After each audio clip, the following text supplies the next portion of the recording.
My buddy Kevin and I are getting ready to head to Nova Scotia next week. So we've got some things to do on the bike to get ready, of course. However, there is some other things that I always think about when I'm heading out on a trip, and that is how I'm going to stay comfortable. Now, I did a video a while back and really talked about all the things that I try to do to stay comfortable on a long ride, but I got a lot of questions in particular about hands, how to keep hands comfortable and pain-free while on a long trip. So I thought it would be worthwhile to dig into what I know as a chiropractor, but also what I have done while I'm traveling as somebody who has, over the years, had some problems with pain in my hands. Now, before we get going, again, I'm going to ask you to help me get one of those nice silver plaques for reaching 100,000 subscribers here on YouTube. Again, I want to do it before I pass away, and I only got 20 years to go from 38,000 to 100. So please help me out. If you like what we're doing here, click that subscribe button.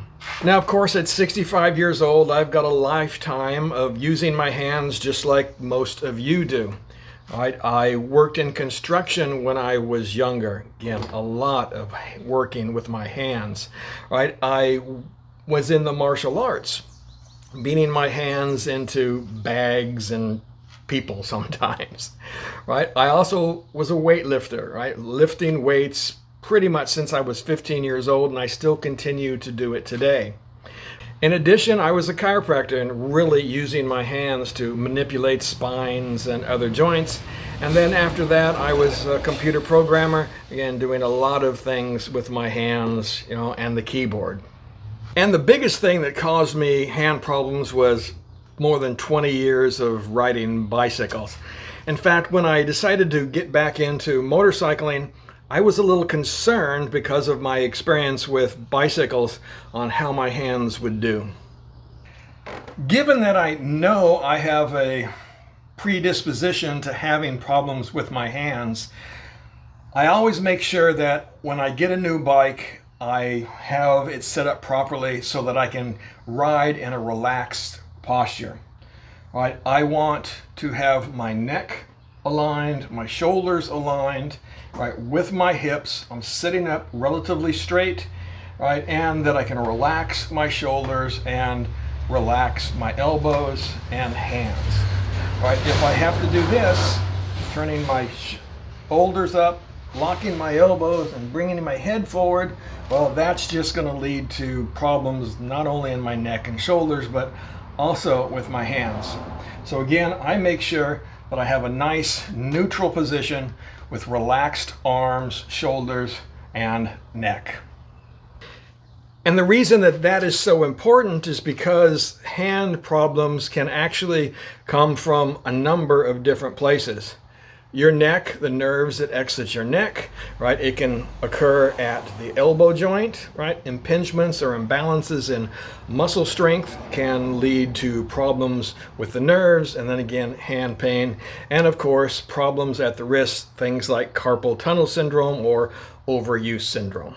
Now, I can't diagnose you here over the internet, and I'm not even licensed to practice anymore. So I'm just going to be able to tell you what I've experienced and then give you suggestions on how you might go and seek help if you're really having bad hand problems. I would start off by finding a chiropractor or a physical therapist that specializes in sports injuries.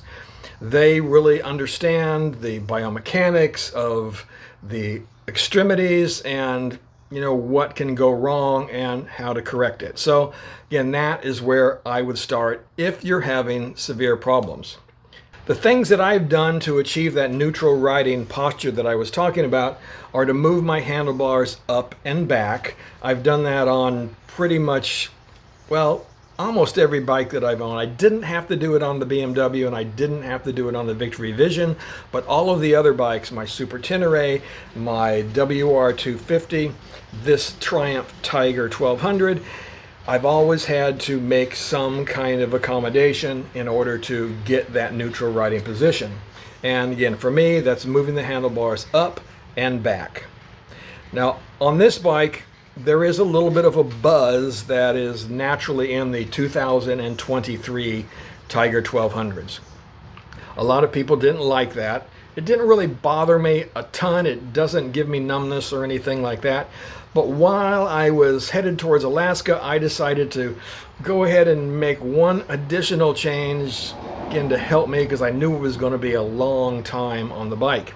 And that is, I went out to Evotech and I bought their heavier bar ends for the Triumph Tiger 1200, and it made a huge difference.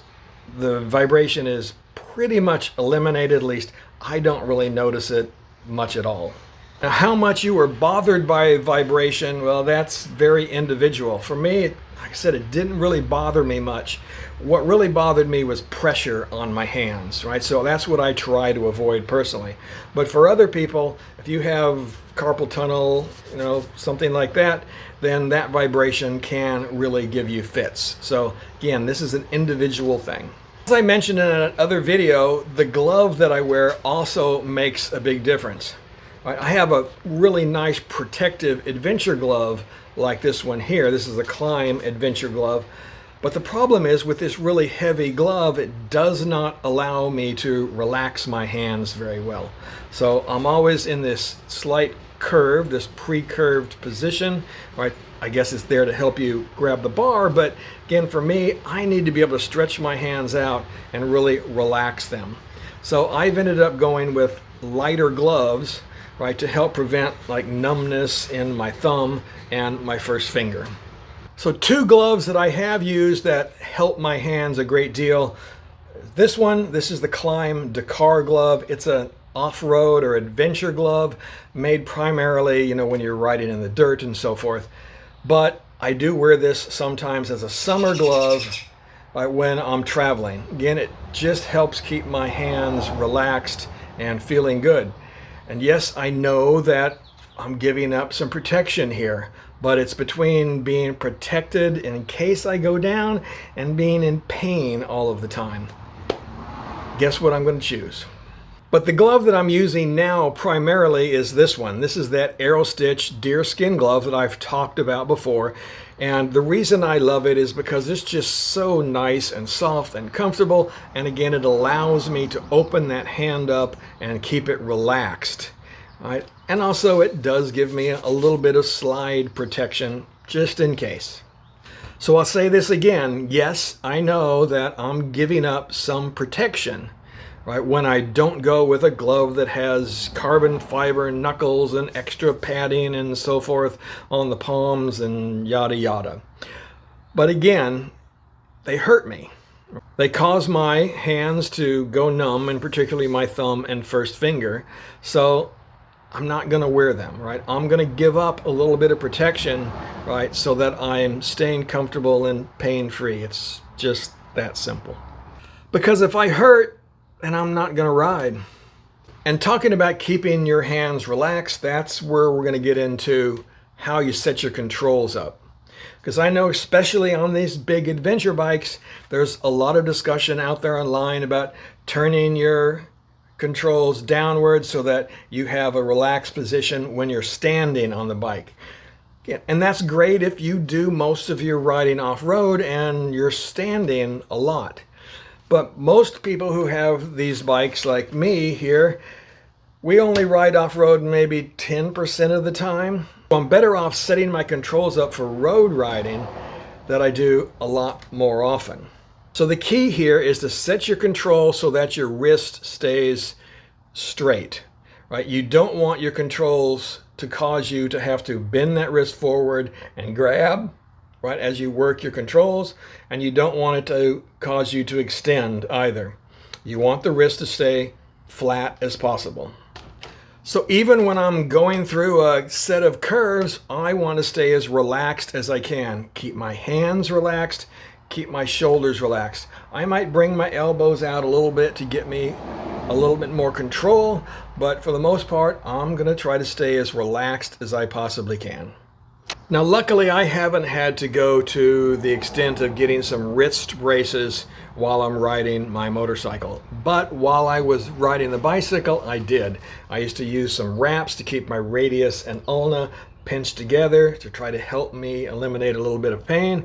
And also, I got some basically splints to help keep that wrist as straight as possible.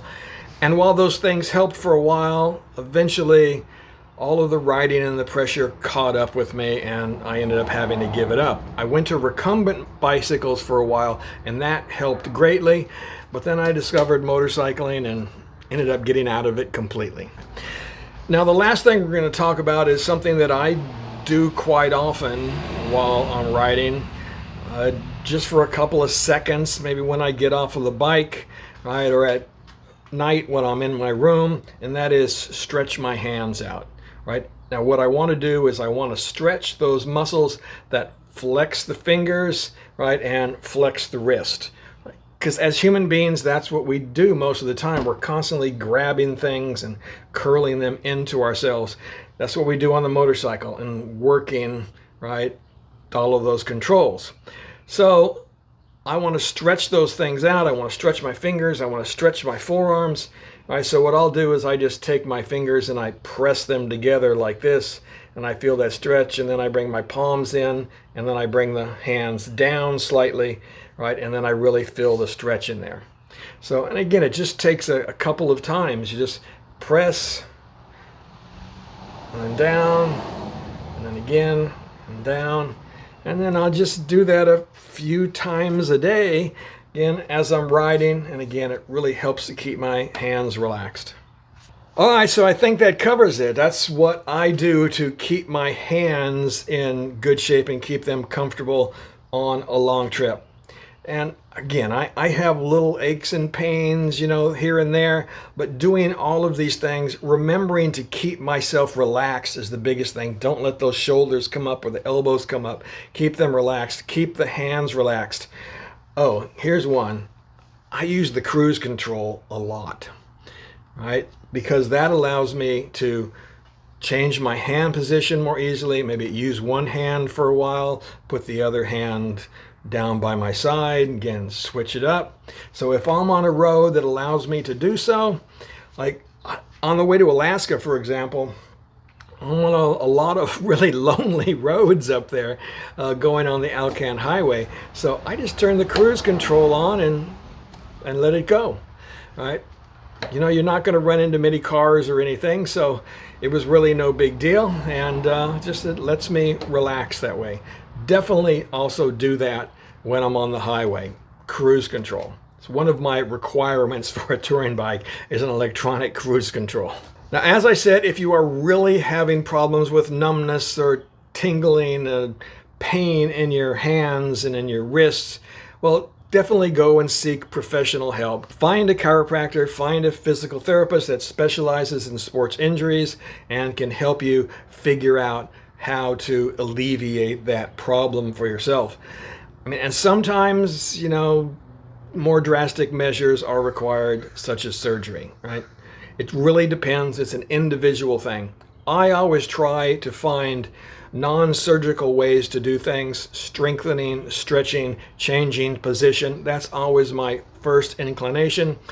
And of course, then if those things don't work, then you can move on to, again, those more drastic measures. All right, guys, that's it. We'll be heading out on the road here pretty soon. So again, keep riding safe, and of course, keep squeezing your lemon.